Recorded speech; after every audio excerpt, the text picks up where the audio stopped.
आज मी मस्तपैकी उरलेल्या शिळ्या चपातीपासून इतका छान कुरकुरीत टेस्टी नाश्ता बनवून दाखवणार आहे। ह्या नाश्त्याला तुम्ही चपातीची भाकरवडी सुद्धा बोलू शकता। खूप मस्त लागते, कुरकुरीत बनते आणि चवदार इतकी आहे की खरं तुम्ही हे नेहमी आवडीने बनवून खाता। पाहू इकडे बघू शकता, ही आपली चपातीची भाकरवडी किती दिसायला सुंदर वाटते आणि खायला पण तितकी टेस्टी आहे, क्रिस्पी आहे, कुरकुरीत आहे आणि मस्त लागते खाता वेळेस। बघा इतकी छान क्रिस्पी तयार होती ही। तर चला बनवून घेऊया आपण याला लागणारे साहित्य आणि बनवायची एक छोटीशी कृती। ते इकडे बघा, सगळ्याकडेच आपल्या चपात्या ह्या शिळ्या राहतातच, पण काय होतं कधी कधी खाण्यात येत नाही, वेस्ट होतात ना। तर त्यापेक्षा आपण वेस्ट न करता ना याचं काहीतरी छान पदार्थ बनवायचा, तोच मी तुम्हाला आज दाखवते। तिकडे मी रात्रीच्या ना 3 चपात्या उरलेल्या आहेत, तर मी अशा ह्या पॅक करून ठेवल्या होत्या फ्रीजमध्ये आणि आता जस्ट काढून ठेवलेल्या आहेत। तर पाहू शकता अशा 3 चपात्या उरलेल्या आहेत। सगळ्यांच्याच घरी राहतात, 1 असो 2 असो असं। तर जितका पण राहिला आणि तुम्हाला जितका पण नाश्ता करायचा त्यानुसार चपात्या वापरा। तर मी 2च करते, कारण 2 चपात्याचा नाश्ता पुरेसा आहे। ते बघा मस्त फ्रेश राहिलेला आहेत, काही अशा हे झाल्या नाही आहेत, रात्रीच्याच आहेत। तर आपण जरा हे साईडला ठेवून घेऊया। आपण ह्याचा जो एक बॅटर तयार करणार आहोत त्यासाठी एक छोटीशी कोथिंबीर घ्यायची कट करून आणि बेसन पीठ घ्यायचं अर्धी वाटी किंवा 1 वाटी। त्यानंतर इकडे मी एक कूट तयार केला, तो लक्षात ठेवा। याच्यामध्ये मी लसणाच्या पाकळ्या टाकल्यात 4-5, 2-4 मिरच्या टाकल्यात आणि 1 चमचा जिरे टाकले। असा याचा मी एक कूट केलेला आहे। पाहू शकता जाडसर कूट करायचा, कारण हे छानपैकी मेल्ट होतो मग बेसन पिठात। लसूण, जिरे आणि मिरची असा आपण एक कूट करायचा, म्हणजेच ठेसा बनवायचा। आता एक छोटीशी वाटी घेतली, कारण मला बॅटर हा थोडासा बनवायचा आहे, त्यामुळं छोटीशी वाटी पुरेशी आहे। एक अर्धी वाटी मी इकडे बेसन पीठ वापरते। ह्या सकाळचा नाश्ता आहे, तर झटकीपट बनवते। रोज रोज आपण बिस्किट, खारी वगैरे किंवा पोहे बोला एकच खाऊन कंटाळा येतो, त्यामुळे ना चपात्याचा असा नाश्ता ट्राय करून बघा। तर इकडे मी बेसन पीठ टाकलेलं आहे, ह्याच्यामध्ये ही बारीक चिरलेली कोथिंबीर टाकायची।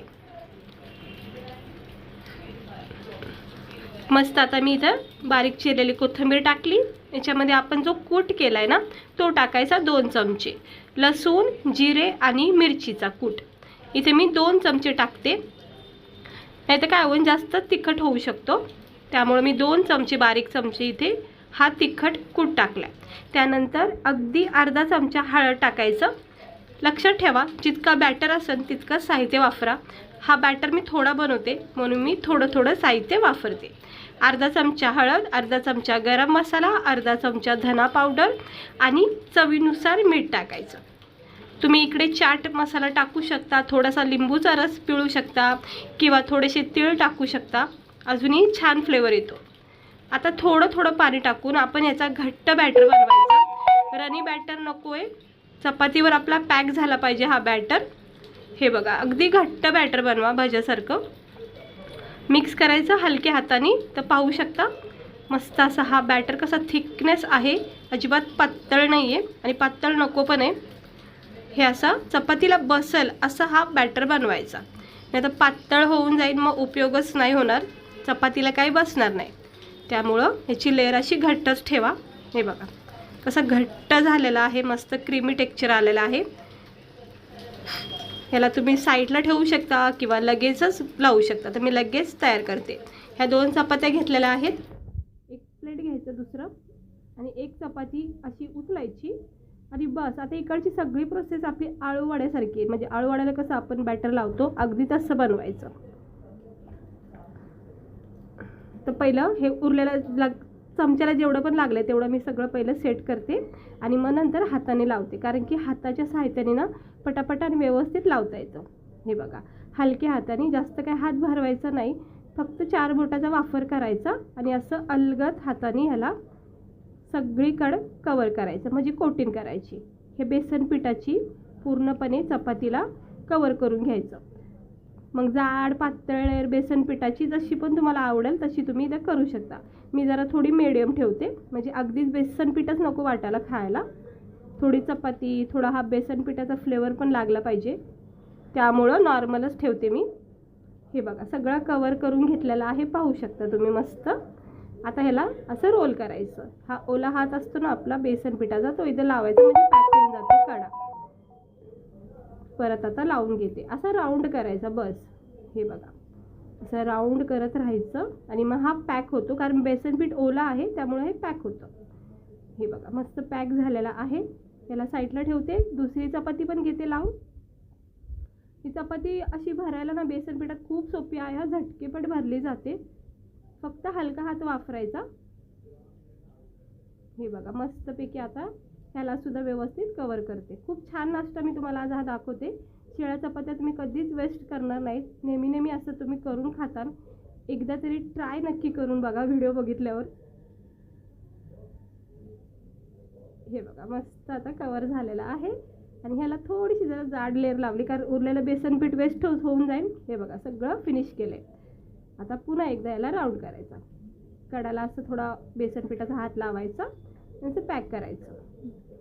समोरचं जे भाग असतो चपातीचा त्याला सुद्धा तुम्ही उरलेलं बेसन पीठ लावून पॅक करू शकता किंवा असंही ठेवलं तरी काही हरकत नाही. तर मी थोडंसं इथं बेसन पीठ सेट केलंय आणि आपल्या आळूवड्या जसे आपण वाफ देतो म्हणजे स्टीम देतो तसंच करायचं. गरम पाण्यामध्ये टोपामध्ये चाळणी ठेवायची आणि असं याला थोडा वेळ स्टीम द्यायचं. बेसन पीठ जे ओलं आहे ते पॅक होऊन जाईल, शिजलं जाईल. झाकण ठेवायचं. ही प्रोसेस सगळ्यांनाच माहीत आहे आळूवड्यासारखी. बस थोडा वेळ झाला की आपण चेक करूया. तर पाहू शकता मस्त बेसन पीठ चपात्यामध्ये पॅक झालेला आहे. इथं मी गॅस बंद केलाय आणि थंड होऊन देते आणि मग आपण याला आता काढून घेऊया.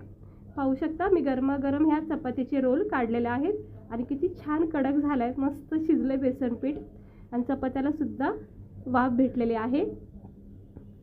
तर थोडंसं थंड झालं की हा एक रोल उचलायचा. मग आता जितके पण रोल तुम्ही करता तेवढे करा.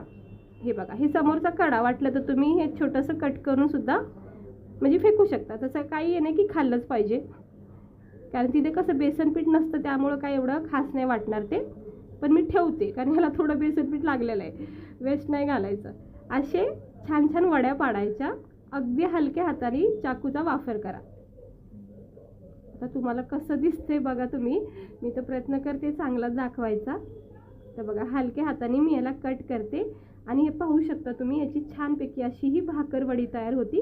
हा सुरुवातीचा भाग असल्यामुळे ना याच्यामध्ये थोडा बेसनचा लेअर कमी असतो, पण हा जो समोरचा असतो मधोमधचा असतो ना तो बघा एकदम पॅक असतो. पाहू शकता तुम्ही किती छान हा बेसन पीठ याच्यामध्ये पॅक झालेला आहे. मस्त शिजून निघलेला आहे आणि घट्ट झालंय. खूप मस्त लागतो. ही भाकरवडी आपली तयार झालेली आहे. पाहू शकता जवळून कसं बेसन पीठ याच्यामध्ये कट टू कट पॅक झालेलं आहे. कुठेही निघलेलं नाही, काही नाही. एकदम छान झालंय. अशाच वड्या आता करून घ्यायच्यात आपण. हलक्या हाताने चाकून याला कट करायचं. हे बघा पुन्हा एकदा बघू शकता आपली ही भाकरवडी चपातीची किती सुंदर झालेली आहे. एकदम परफेक्ट. आता मी या सगळ्या कट करून घेते जेवढ्या होतील तेवढ्या. तर बघा 2 चपातीच्या ना एवढ्या हे रोल झालेले आहेत आणि सुरुवातीचे जे कडे आहेत ना ते मी टाकून दिलेत. आता आपल्याला काय करायचं, गरमागरम तेलामध्ये स्लो गॅसवर याला फ्राय करायचं. तर इतक्या साऱ्या झालेल्या आहेत मला नाश्त्यासाठी. तर तेल मी तापत ठेवलेलं आहे. आपण याला लगेचच फ्राय करून घेऊया. पॅनमध्ये मी तेल तापत ठेवलेलं. तेलसुद्धा थोडंच लागतं, काही जास्त असं तेल लागत नाही. एक वडी अशी मी याच्यावर सेट करते. हे बघा याला दोन्ही बाजूनी चांगला खरपूस होईपर्यंत, लाल रंग येईपर्यंत मस्त भाजून घ्यायचं स्लो गॅसवर. हाय फ्लेम करायची नाही, नाही तर लगेचच करपल्या जाऊ शकतात. सगळ्या सेट करून ठेवते कारण पॅनमध्ये ह्या पूर्ण फिट होतात. आता मी सगळ्या जेवढ्या बनवल्यात तेवढ्या याच्यामध्ये ठेवून घेतल्यात. हलक्या हाताने याला फ्राय करायचं. गॅस स्लो करायचं आणि 2 चमच्याच्या साहित्याने याला अलटी पलटी करून चांगलं भाजून घ्या. जितकं छान तुम्ही याला स्लो गॅसवर खरपूस भाजताल तितकंच छान लागतात, कुरकुरीत बनतात. चपाती बेसन पीठ मस्त मग भाजलं जातं. आता शिजलेला आहे त्यामुळं काय इतकं भाजलं नाही तरी चालेल, पण रंग चेंज होईपर्यंत तरी भाजा. हे बघा मस्त आता ह्या भाजल्या जात आहेत भाकरवड्या चपातीच्या. एकदा थोड्या कडक झाल्या ना मग असं तुम्हाला झटकीपट ह्याला मिक्ससुद्धा करता येईल. तर चांगला रंग आलेला आहे. काय मला जास्त याला करपवायचं नाही आहे, म्हणजे जास्त वेळ ठेवायचं नाही. थोडासा याच्यामध्ये कडकपणा आला की लगेच काढून ठेवायचं, कारण काढल्याच्या नंतर सुद्धा याच्यामध्ये कडकपणा हा तयार होत राहतो. तर चांगल्या झालेल्या आहेत खरपूस भाजून आणि रंग हा पूर्णपणे चेंज झाला आहे, पाहू शकता तुम्ही. आता हे असं काढायचं, याच्यातलं एक्स्ट्रा ऑइल काढून घ्यायचं आणि टिश्यू पेपरवर याला सर्व करून घेऊया, म्हणजे प्लेटमध्ये काढून घेऊया. हे बघा किती छान खरपूस भाजलेल्या आहेत आपल्या ह्या चपातीच्या भाकरवड्या. तर तुम्ही बघू शकता आपल्या ह्या चपातीच्या भाकरवड्या किती सुंदर झालेल्या आहेत. हे बघा किती बेसन पीठ मस्त व्यवस्थित बसलेलं आहे याच्यामध्ये. आणि हा नाश्ता ना इतका भारी लागतो ना, तुम्ही एकदा ट्राय नक्की करून बघा. गरमागरम चहाच्या कपासोबत, म्हणजे चहासोबत जर तुम्ही याला खाल्लं ना, अप्रतिम कॉम्बिनेशन होईल. आणि सगळ्यात महत्त्वाचं म्हणजे चपाती ही काही वेस्ट होत नाही. असं म्हणजे आपण टाकून देण्यापेक्षा किंवा लक्ष नाही देत, आपण कधी कधी खात नाही, पण अशा वेळेस ना ही चपातीचा उपयोग करून हा पदार्थ तुम्ही नक्की करून बघा. लहान मुलांना सुद्धा तुम्ही हे टिफिनमध्ये किंवा नाश्त्यासाठी तुम्ही देऊ शकता. केचपसोबत अगदी भारी लागतं. याचा तुम्ही अंदाजा लावू शकता हे किती कडक झालेला आहेत. आता मी हे चहासोबत घेणार आहे, तुम्ही सॉससोबत खाऊ शकता. आणि शिळ्या चपाती कधीही वेस्ट नाही करण्यात यावं म्हणून हा नाश्ता तुम्हाला मी दाखवलेला आहे. तर मला आशा आहे तुम्हाला खूप आवडली असेल ही रेसिपी. आणि शिळ्या चपात्या जर उरल्या असतील तर नक्की हा नाश्ता ट्राय करून बघा, खूप भारी लागतो. हे बघा किती कुरकुरीत झाल्यात, कडक झाल्यात आणि चटपटीत आहे, स्वाद मस्त येतो. त्याच्यामध्ये चाट मसाला टाकला ना तर चटपटीत लागतात. ह्या सकाळच्या नाश्त्यासाठी ना बेस्ट ऑप्शन तुम्हाला दिला आहे. कुठलाही खर्च करायचा नाही बाहेरून, मस्त चपात्या उरलेल्या असतात, करून घ्यायचा हा नाश्ता. तर कशी वाटली तुम्हाला रेसिपी आपली ही शिळ्या चपातीच्या उरलेल्या नाश्त्याची, शिळ्या उरलेल्या चपात्याच्या नाश्त्याची. तर चला आता भेटते मी तुम्हाला पुढच्या एका नवीन रेसिपीसोबत. आजचा हा रेसिपी आवडली असेल तर लाईक करा, आपल्या चॅनलला सबस्क्राईबर करा. असेच मस्त मस्त छान छान रेसिपी बघण्यासाठी. स्वस्त रहा, मस्त रहा.